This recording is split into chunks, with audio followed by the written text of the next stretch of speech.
নমস্কার, আপনাদের সিএ বাংলা চ্যানেলে স্বাগত জানাই। ভাবুন তো, এমন একটা দেশ যে দেশ মাত্র 10 বছর আগেও বিশ্বের সবচেয়ে বড় অস্ত্র আমদানিকারক দেশ হিসেবে পরিচিত ছিল, সেই দেশ আজকে ইতিহাস তৈরি করেছে। শুধু ইতিহাস না, রেকর্ড ভেঙে দিয়েছে। হ্যাঁ, আমি ভারতের কথা বলছি। 2রা এপ্রিল ভারতের প্রতিরক্ষা মন্ত্রী রাজনাথ সিং একটা ঘোষণা দিলেন, যেটা পুরো দুনিয়াকে চমকে দিয়েছে। তিনি বললেন, ভারতের প্রতিরক্ষার রপ্তানি এই বছর পৌঁছেছে 38,424 কোটি টাকায়। এটা এতটাই বড় একটা সংখ্যা যে বলতে গেলেও একটু সময় লাগে। আর এই সংখ্যাটা আগের বছরের তুলনায় 62.5% বেশি।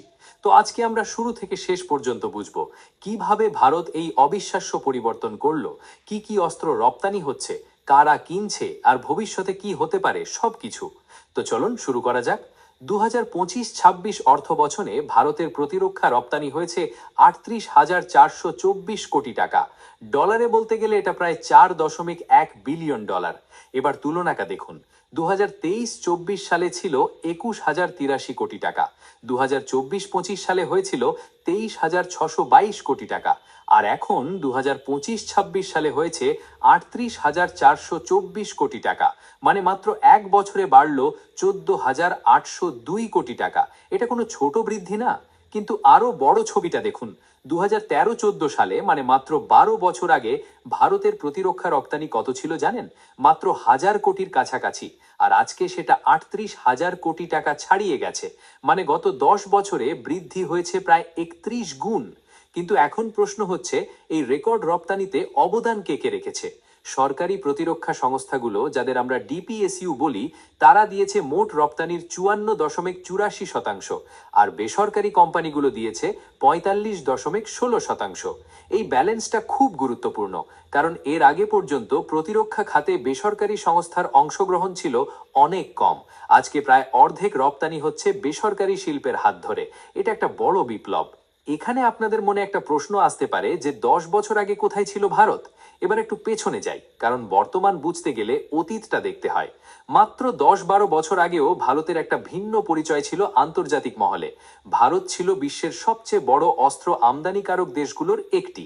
Stockholm international piece research institute, যাকে আমরা সিপ্রি বলি, তাদের রিপোর্ট বলছে 2021 থেকে 2025 সালের মধ্যে বৈশ্বিক অস্ত্র আমদানির 8.2% গিয়েছে ভারতে।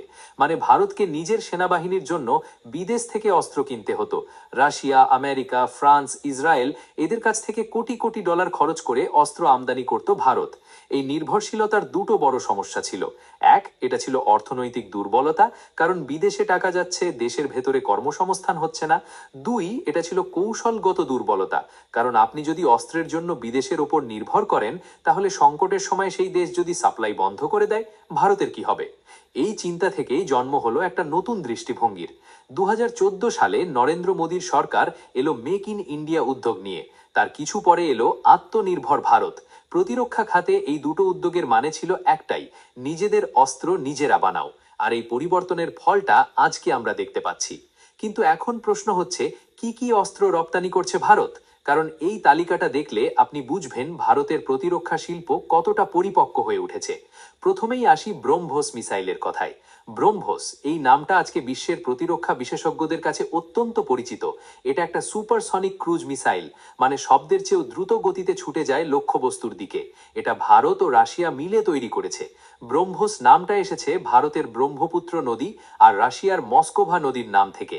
এই ব্রহ্মোস কিনেছে ফিলিপিন্স 2022 সালে $375 মিলিয়ন চুক্তিতে। ইন্দোনেশিয়াও সম্প্রতি ব্রহ্মোস কিনেছে তাদের নৌবাহিনীর আধুনিকায়নের জন্য। আর ভিয়েতনামও প্রায় $400 মিলিয়ন একটা চুক্তি চূড়ান্ত করছে। বিশেষজ্ঞরা বলছেন ব্রহ্মোস সস্তায় পাওয়া যায়, নির্ভরযোগ্য আর প্রযুক্তিগতভাবে অত্যন্ত উন্নত। এই কারণেই এতটা চাহিদা। দ্বিতীয়ত, আকাশ মিসাইল সিস্টেম। আকাশ হলো ভারতের নিজস্ব তৈরি একটা আকাশ প্রতিরক্ষা ব্যবস্থা। মানে আকাশ দিয়ে আসা বিপদ, মিসাইল, ড্রোন, যুদ্ধবিমান, এই সব ঠেকানোর ক্ষমতা এই সিস্টেমের আছে। 25 থেকে 30 কিলোমিটার দূর থেকেও শত্রুর লক্ষ্যবস্তু ধ্বংস করতে পারে এই সিস্টেম। আর্মেনিয়া এই আকাশ সিস্টেম কিনেছে $720 মিলিয়ন বিশাল চুক্তিতে। এটা ছিল আকাশের প্রথম বিদেশি বিক্রয়। ব্রাজিলও এই সিস্টেম নিতে আগ্রহী এবং আলোচনা চলছে। তৃতীয়ত, Pinaka multi barrel rocket launcher. পিনাকাকে অনেকে বলেন বেবি ব্রহ্মোস, মানে ব্রহ্মোসের মতোই শক্তিশালী কিন্তু দামে তুলনামূলকভাবে সাশ্রয়ী। এই পিনাকা সিস্টেম একটা বিশাল বিষয় হয়ে উঠেছে। 2026-এর জানুয়ারিতে প্রতিরক্ষামন্ত্রী রাজনাথ সিং নিজে পিনাকার প্রথম ব্যাচ আর্মেনিয়ায় পাঠানোর উদ্বোধন করলেন। এটা ছিল ভারতের ইতিহাসে প্রথম বড় আর্টিলারি রপ্তানি। পিনাকা 38 কিলোমিটার থেকে শুরু করে গাইডেড ভার্সনে 75 থেকে 90 কিলোমিটার পর্যন্ত আঘাত হানতে পারে। চতুর্থত এটিএজিএস, অ্যাডভান্সড টোড আর্টিলারি গান। এটা হলো 155 মিলিমিটার হাউইটজার গান। আর্মেনিয়া এই বন্দুকও কিনেছে 90টিরও বেশি ইউনিট। পঞ্চমত এরকম আরও কিছু নাম: স্বাতি ওয়েপন লোকেটিং রাডার, শত্রুর কামান বা মিসাইল কোথা থেকে ছোড়া হচ্ছে তা চিহ্নিত করে। ডরনিয়ার 228 বিমান, Chetak helicopter, bullet proof jacket আর হেলমেট, নৌবাহিনীর জন্য দ্রুতগতির জাহাজ এবং পেট্রোল বোট। এমনকি আমেরিকার মতো দেশে ভারত রপ্তানি করছে বিমানের যন্ত্রাংশ। বোয়িং, লকহিড মার্টিনের মতো বড় বড় কোম্পানিকে সাপ্লাই দিচ্ছে ভারতীয় কারখানা। এই তালিকাটা দেখলে বোঝা যাচ্ছে ভারত এখন শুধু ছোটখাটো যন্ত্রাংশ না, পুরোপুরি তৈরি অস্ত্র ব্যবস্থা রপ্তানি করছে। কিন্তু এখন প্রশ্ন হলো, কারা ভারতের কাছ থেকে অস্ত্র কিনছে? উত্তরটা আপনাকে অবাক করবে। ভারত এখন 80টিরও বেশি দেশে প্রতিরক্ষা সরঞ্জাম রপ্তানি করছে। বিভিন্ন দেশ আলাদা কারণে ভারতের দিকে ঝুঁকছে। আর্মেনিয়া এখন সবচেয়ে বড় ক্রেতা। আর্মেনিয়া হলো ভারতীয় সম্পূর্ণ অস্ত্র ব্যবস্থার সবচেয়ে বড় ক্রেতা। তারা কিনেছে Akash missile system, Pinaka rocket launcher, ATAGS howitzer, Swathi radar এবং আরও অনেক কিছু। মোট রপ্তানির মূল্য প্রায় $2 বিলিয়ন। কিন্তু কেন আর্মেনিয়া ভারতকে বেছে নিয়েছে? কারণ তারা আজারবাইজানের সাথে দুটো যুদ্ধ লড়েছে। তাদের সামরিক শক্তি বাড়াতে হবে। ভারতের অস্ত্র সস্তা, ভালো মানের, আর ভারতের সাথে রাজনৈতিক সম্পর্কও ভালো। 2. ফিলিপিন্স। দক্ষিণ পূর্ব এশিয়ায় ভারতের সবচেয়ে বড় সাফল্য হলো ফিলিপিন্স। চীনের সাথে দক্ষিণ চীন সাগরে বিরোধ থাকায় ফিলিপিন্স তার নৌশক্তি বাড়াতে চাইছে, আর সেই কাজে তারা বেছে নিয়েছে ভারতের ব্রহ্মোস মিসাইল। 3. ইন্দোনেশিয়া। সম্প্রতি ইন্দোনেশিয়া ব্রহ্মোস মিসাইল কেনার চুক্তি করেছে তাদের নৌবাহিনীর আধুনিকায়নের জন্য। 4. ভিয়েতনাম। ভিয়েতনামও কয়েকটা নৌজাহাজ ইতিমধ্যে কিনেছে, আর $400 মিলিয়ন ব্রহ্মোস চুক্তি চূড়ান্ত হওয়ার পথে। এছাড়াও আমেরিকা, ফ্রান্স, ইসরায়েল এই দেশগুলো ভারত থেকে কিনছে বিমানের যন্ত্রাংশ, ইলেকট্রনিক সিস্টেম আর প্রযুক্তিগত উপাদান। আরও কিছু দেশ, মালয়েশিয়া, থাইল্যান্ড, সংযুক্ত আরব আমিরাতি, এই তালিকা প্রতি বছর বড় হচ্ছে। এই ছবিটা দেখলে বোঝা যায় এটা শুধু একটা দুটো চুক্তির ব্যাপার না। ভারত এখন সত্যিকারের একটা বৈশ্বিক প্রতিরক্ষা সরবরাহকারী হিসেবে প্রতিষ্ঠিত হচ্ছে। এখন ভারতের প্রতিরক্ষা উৎপাদন দুটো বড় স্তম্ভের উপর দাঁড়িয়ে। প্রথম স্তম্ভ হচ্ছে সরকারি সংস্থা, হিন্দুস্তান এরোনটিক্স লিমিটেড বা এইচএলএল। এটা তৈরি করে তেজাস যুদ্ধ বিমান, ধ্রুব হেলিকপ্টার, ডরনিয়ার বিমান। ভারত ডাইনামিক্স লিমিটেড বা বিডিএল, এটা বানায় Akash missile. Bharat electronics limited বা বিইএল, রাডার, ইলেকট্রনিক যুদ্ধ ব্যবস্থা। আর DRDO, defence research and development organisation, এরাই গবেষণা করে নতুন অস্ত্র তৈরি করে। এবং দ্বিতীয় স্তম্ভ হচ্ছে বেসরকারি শিল্প। এখানে যে নামগুলো উঠে আসছে সেগুলো হলো tata advanced systems, Larsen and Toubro, Mahindra defence, Bharat forge. এরা শুধু ভারতের জন্য না, বোয়িং, লকহিড মার্টিনের মতো বড় বড় কোম্পানিকেও যন্ত্রাংশ সাপ্লাই দিচ্ছে। ইন্ডোমিম নামের একটা কোম্পানি আছে যেটা ভারতের সবচেয়ে বড় প্রতিরক্ষা নির্মাতা হিসেবে উঠে এসেছে। এর বাইরে হাজার হাজার ছোট এমএসএমই কোম্পানি, ক্ষুদ্র ও মাঝারি উদ্যোক্তারা এখন প্রতিরক্ষা সরবরাহের শৃঙ্খলের অংশ হয়ে গেছেন। এটা অর্থনীতির জন্য খুবই গুরুত্বপূর্ণ। কিন্তু এই বিশাল পরিবর্তন কিন্তু হঠাৎ হয়নি। এর পেছনে আছে বছরের পর বছর পরিকল্পনা, নীতি পরিবর্তন আর কঠোর পরিশ্রম। কয়েকটা গুরুত্বপূর্ণ পদক্ষেপের কথা বলি। 1. আমদানিতে নিষেধাজ্ঞা। সরকার বেশ কিছু অস্ত্র আর সরঞ্জামের তালিকা তৈরি করেছে যেগুলো বিদেশ থেকে আর আমদানি করা যাবে না, বাধ্যতামূলকভাবে দেশেই তৈরি করতে হবে। এটা দেশীয় শিল্পকে বাজার তৈরি করে দিয়েছে। 2. রপ্তানি অনুমোদন সহজ করা। আগে রপ্তানি করতে চাইলে অনেক জটিল প্রক্রিয়ার মধ্য দিয়ে যেতে হতো। এখন একটা অনলাইন পোর্টাল আছে। 2024-25 সালে এই পোর্টালের মাধ্যমে 1762টি রপ্তানি অনুমোদন দেওয়া হয়েছে, যা আগের বছরের তুলনায় 17% বেশি। 3. বেসরকারি খাতকে উৎসাহ দেওয়া। আগে প্রতিরক্ষা উৎপাদন ছিল মূলত সরকারি সংস্থার হাতে, এখন বেসরকারি কোম্পানিগুলোকে আরও বেশি সুযোগ দেওয়া হচ্ছে। ফলে উন্নয়ন বাড়ছে, দক্ষতা বাড়ছে। 4. দূতাবাসগত সম্পর্ক ব্যবহার করা। ভারতের সরকার প্রতিরক্ষা রপ্তানিকে বিদেশ নীতির সাথে যুক্ত করেছে। প্রধানমন্ত্রীর সফরের সময় প্রতিরক্ষা চুক্তি হচ্ছে। এটা একটা স্মার্ট কৌশল। এই সংস্কারগুলোর ফলেই আজকে এই রেকর্ড সম্ভব হয়েছে।